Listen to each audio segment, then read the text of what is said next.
And welcome to This Is Now. As the government shutdown drags on, more flights are being canceled or delayed due to airport staffing issues. Air traffic controllers are working without pay. Chris Van Cleve is at Sky Harbor Airport in Phoenix with the very latest. These marathon-long security lines could soon become a reality for travelers across the country. I was at the line for like about 5 hours, but I still didn't get to the check-in. At Houston's Bush Airport on Monday, passengers waited more than 3 hours in line. TSA staffing is so low because of sick calls due to the government shutdown. The airport could only staff checkpoints in 2 of its 5 terminals.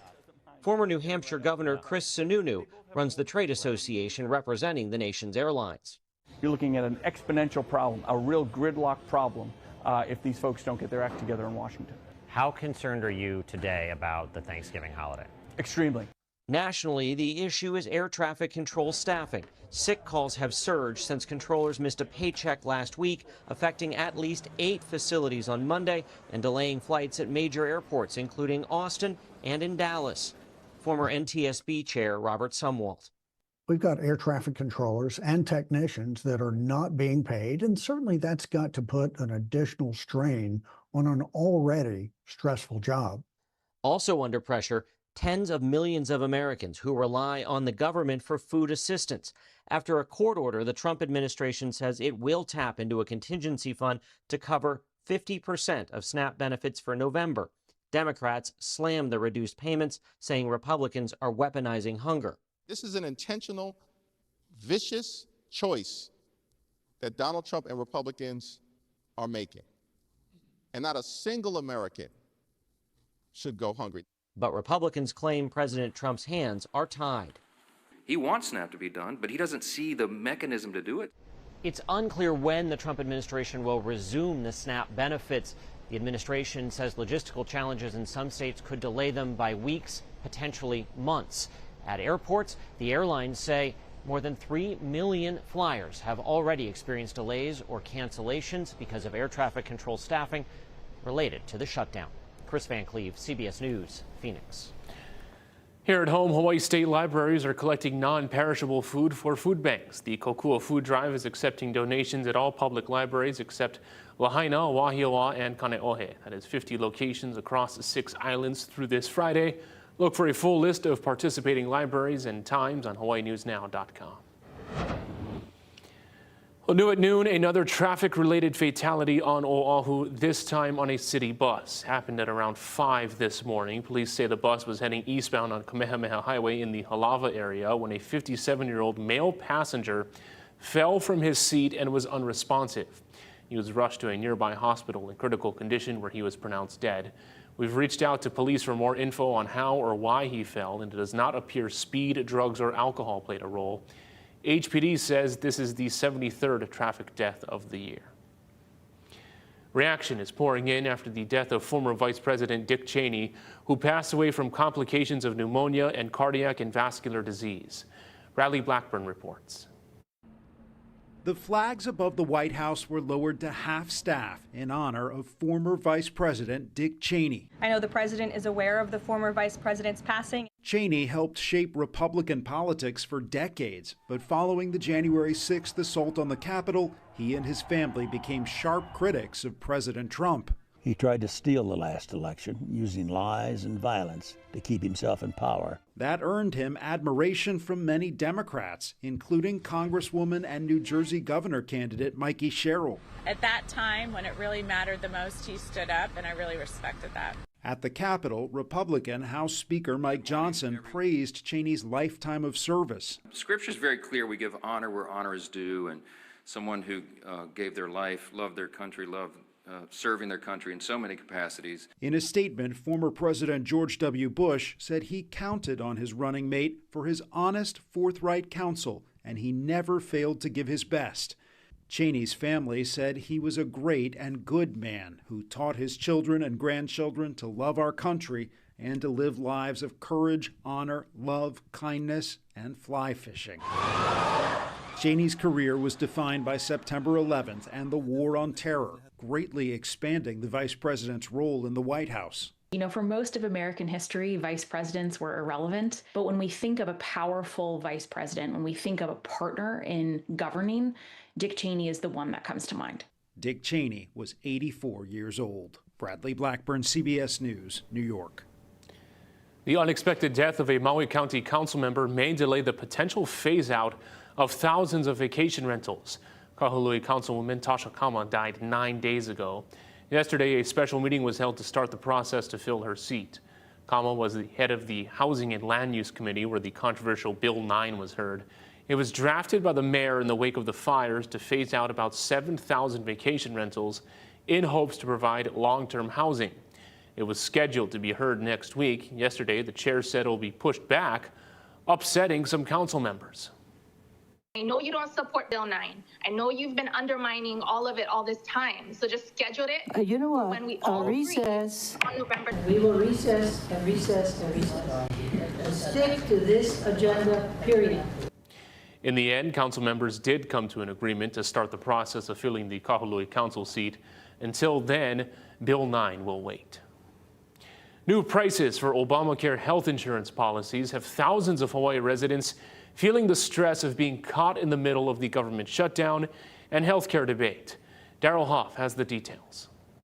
The Affordable Care Act policies are for people who don't have employer health insurance, are too young for Medicare, and have incomes too high for Medicaid. They're affordable because of federal subsidies, but those may not be there next year. Welcome to a Medicare Moment with Martha. Agent Martha Clopin hosts the radio show Medicare Moment. The state of mind of my Hawaii clients, they are in panic. One of her clients in Hawaii will see a $300 cost soar to over $2,000 a month. And she said, what is this all about? She said, you know, I was just paying a few $100s. How could I possibly pay a few thousand? As open enrollment begins, Hawaii has roughly 25,000 people now seeing their premiums going up 10 to 12%. But most of the costs had been paid by the subsidies that are now expiring. So, you know, someone who's currently receiving a lower cost plan is probably not paying anything for the monthly premium, but could face having to pay $140 per month if the subsidies are not approved. That number doubles and triples for larger and older households. There's also a large gap group of middle-income earners and younger people. So you'll have, you know, I think you'll see a drop-off of younger people who feel like they may not need medical insurance because they feel like they're healthy. So they'll probably cancel their plans. Governor Josh Green says that happening across the country will destabilize health insurance again, so he thinks Congress will make a deal before Thanksgiving. And part of the deal will be then to have a one-year extension, we believe, of these subsidies. That will get us past the election, and then the U.S. political system will reset itself like it does every election cycle. Republicans say they are willing to discuss federal health care programs because they say that Obamacare is a failure, but they want Democrats to vote to reopen the government before starting those discussions. Daryl Huff, Hawaii News Now. Daryl, thank you. A Hawaii visitor is charged with felony sex assault. Police say his victim is a girl he met on a gaming app, and parents are urged to do more to protect children online. Derek Kravitsky explains. This is Roblox, a gaming app with more than 100 million daily users who can assume any identity they want and interact with other players. It's where police say Canadian visitor Einrab Dizon met an underage girl and traveled to the island of Hawaii to have sex with her. We're seeing it more and more, especially when it comes to Roblox. Any platform, any software that has direct communication features is potentially a avenue for exploitation to occur. Dozens of families and attorneys general in other states are suing Roblox over sexual crimes against minors. Hawaii County Police charged the 21-year-old with first-degree sex assault, specifically because of the girl's age, and warned parents to regulate their children's behavior online. How can the parents protect their children? It's everywhere. And so we see all these violent acts happening to the children. I have a niece, and she's about 4 now, and my brother control her, regulate her huge on that, like access to phone. Hawaii law enforcement agencies have arrested more than 100 people since Operation Keiki Shield began running online sting operations in 2019. But they can't catch everyone. So often we lose that stranger danger sense online because it's just this kind of free-for-all. You think it's a friendly community, but ultimately exploiters know where to find our children. Roblox says it's implemented more safety measures, including limits to certain app features based on age and chat monitoring.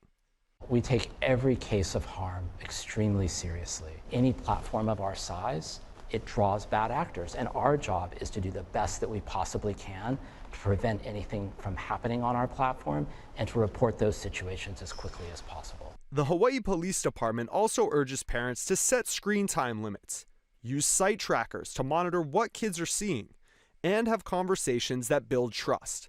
Approaching it from their point of view, meeting them where they're at, and not trying to utilize these platforms or games as another method of control, really just having an open dialogue with their kids.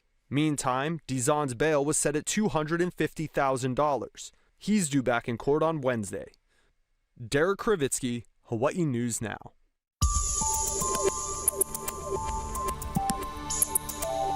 Well, happy Tuesday, everybody. We've got a better chance for rainfall as we're heading into this weekend. You can see in our first alert futurecast over the next couple of days, relatively dry, a few sprinkles out there and increased cloud cover across the state. But as we're going into the back half of this weekend, we're watching another front that's going to be moving in from the north. You can see that's going to be moving in Saturday evening for Kauai and potentially even early Sunday morning. We could be seeing some rainfall. We're also seeing surf on the decline. We'll have more coming up throughout the rest of this afternoon. Thank you, Drew. Coming up, while it's an off year for Hawaii, critical races are being decided at the ballot box in other parts of the country. What to look out for. And major developments in a suit against the state from 4 sheriff's deputies. The H&N Investigates report.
Welcome back. It's Election Day in some states today. It is the first major test for both parties since President Trump won his second term. Erica Brown has the latest. Zoran Mamdani, a self-proclaimed Democratic socialist, cast his ballot Tuesday, hoping to become the next mayor of New York City. It is time now for a new day in our politics. Mamdani is facing former Governor Andrew Cuomo, a Democrat running as an independent, and Republican Curtis Sliwa. President Trump is telling New Yorkers to back Cuomo, writing on social media, quote, you really have no choice. The president does not support me. The president opposes Zoran Mandani. In a tight race for New Jersey governor, voters are choosing between Democratic Congresswoman Mikey Sherrill and Republican Jack Ciattarelli. It doesn't matter if it's national or local. Every decision that these politicians make affects at some point. It trickles down to your own homes. Here in Virginia, voters are also deciding on their next governor, another early test for both political parties and President Trump ahead of next year's midterm elections. There's so many things at stake. Former Democratic Congresswoman Abigail Spanberger is facing off against Republican Lieutenant Governor Winsome Earl Sears in Virginia's governor's race, with the government layoffs top of mind for some voters. Especially as we head into the holiday season with people who are still out of work, I think we'll see something today. President Trump encouraged Virginians to vote Republican, but he did not formally endorse Earl Sears, his party's candidate for governor. Erica Brown, CBS News, Alexandria, Virginia. A recorded phone call reveals a state investigator allegedly threatened to arrest a deputy sheriff if he didn't resign. Our chief investigative reporter Lynn Kawano says the recording is now a key piece of evidence in a civil lawsuit.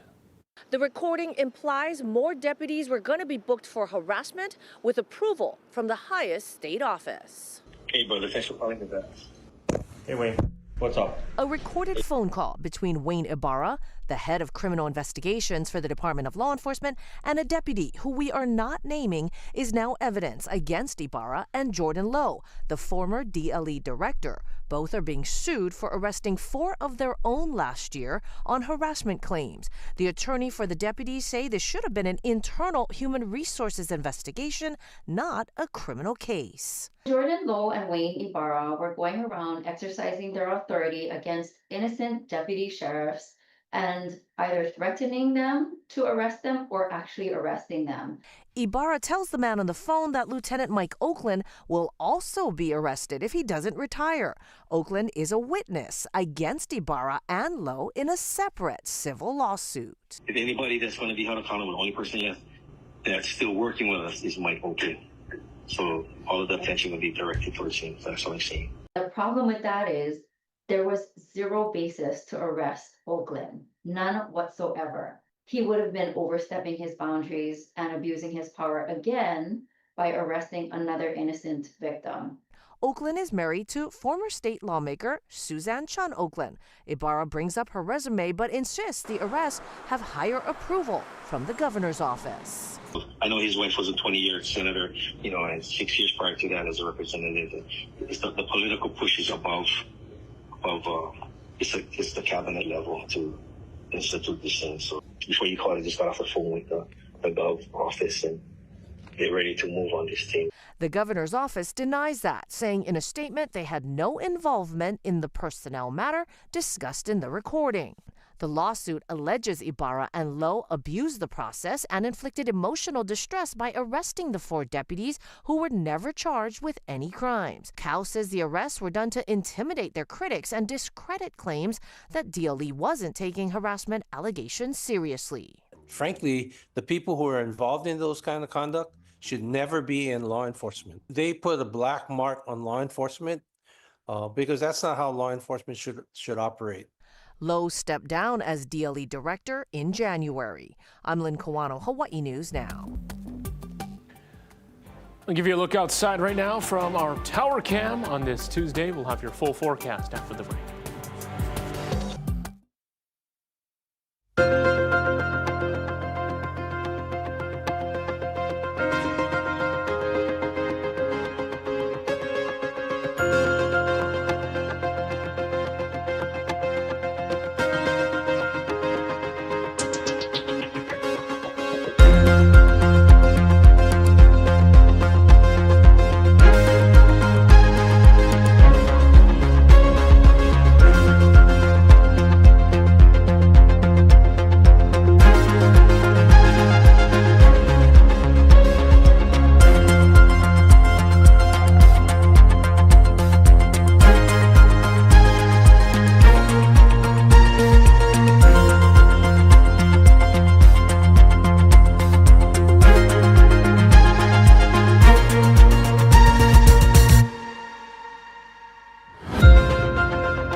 Alert Weather with Drew Davis.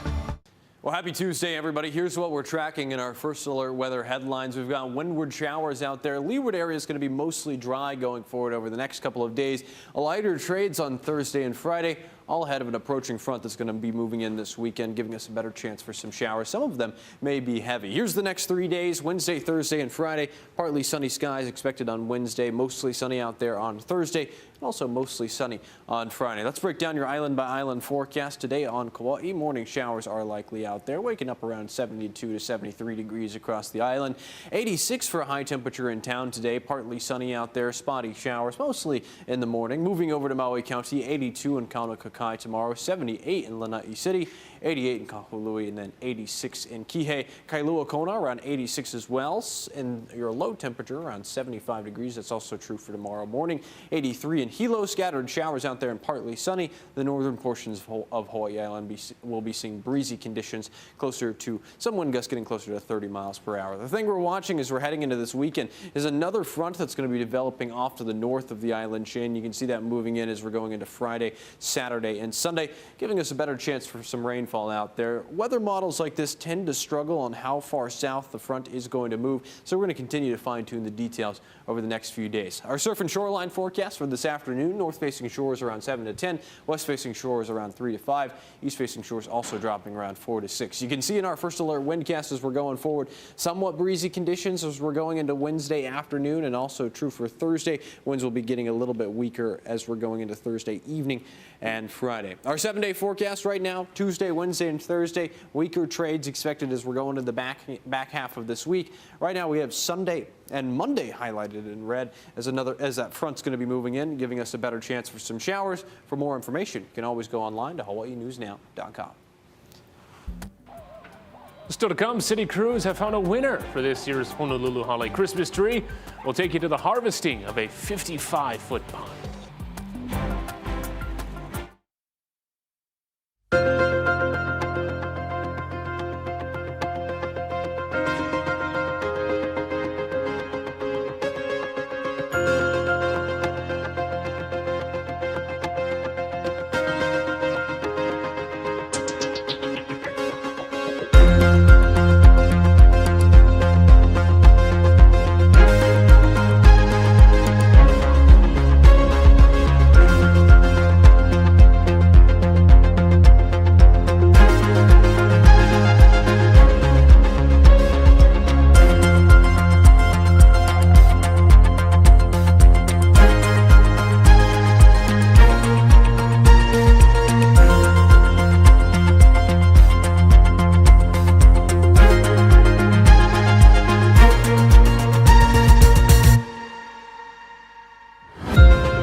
There it is. City crews have harvested this year's Christmas tree from a backyard in Kahala.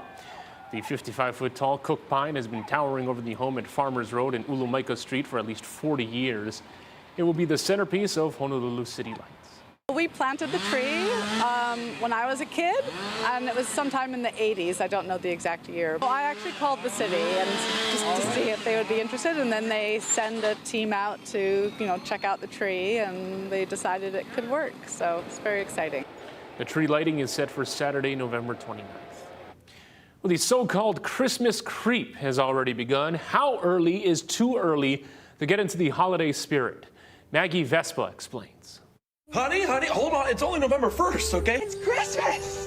'Tis the season Halloween decor hates to see coming. You see, I got my Christmas jammies on. We're ready. This morning, with weeks until Thanksgiving feasts hit tables nationwide, the Christmas spirit is thriving. Yes, this Christmas music.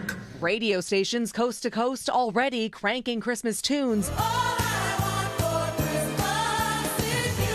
And the self-proclaimed queen of Christmas, Mariah Carey, declaring over the weekend, "It's time!" And while the holiday hype has some desperate to deck their halls and homes, others are leaning into that yearly Yuletide debate. How soon is too soon for holiday decor? November is not Christmas. November is autumn. I opened this app this morning to Jingle Bells and Ho Ho Ho. You guys, slow down. Nationwide, retailers are already off to the races. Costco, Aldi, Target, and others busting out their holiday displays before Halloween. 3, 2, 1. In Chicago, Macy's holding its annual Christmas tree lighting this weekend.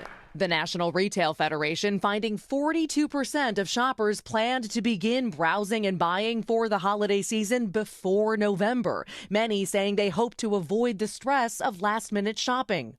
This despite almost half of Americans saying people start celebrating the holidays too early. Retailers have always rolled out decor right around this time, but I think what is changing is how fast shoppers are responding. They are filling their carts. So whether it makes you feel merry and bright or leaves you wanting to say, Humbug.